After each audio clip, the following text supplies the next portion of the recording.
Dear students, welcome to our class on Agricultural Meteorology 44. Now we discuss few bits on ABL, atmospheric boundary layer. The principal generator of eddy motion in fully developed atmospheric boundary layer is dash. It is heat convection. The atmospheric boundary layer during night time, the surface, that is ground, is cooled by dash in thermal infrared. The surface is cooled by radiative transmission.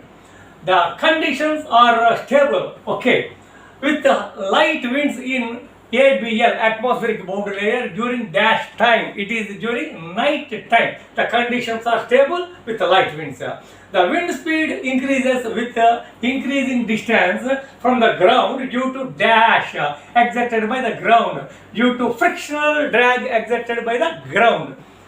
Eddy velocity is also known as dash, friction or shear velocity. Eddy velocity, friction or shear velocity. The average a gas molecule, okay, moves between the collisions is known as dash. It is known as a free path.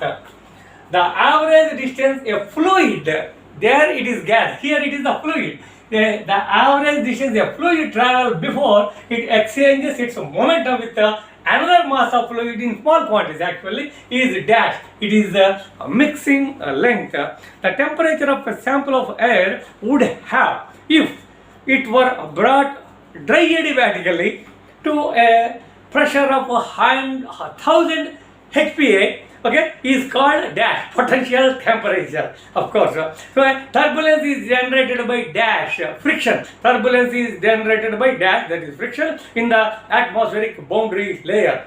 The principal weather element that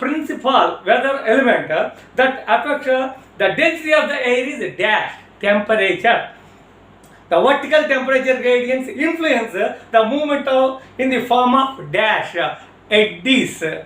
In neutral temperature profiles, the dash remains constant with height. Potential temperature remains constant with height under the neutral temperature conditions.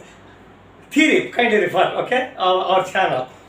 The condition in which the temperature decreases with height above the ground is known as dash. Lapse condition, not lapse, it is known as lapse condition. Under lapse conditions, the air near the ground is less dense and more dash than the air above it, more buoyant, okay, than the air above it. Last two bits of the today's class.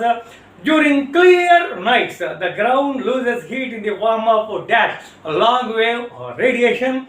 The friction driven vertical velocity is damped down under dash conditions, under inversion conditions. The last bit of today's class is the condition in which air near the ground is dense, okay, and the surface temperature is below the adjacent air is known as inversion, INVERSION. Thanking you very much.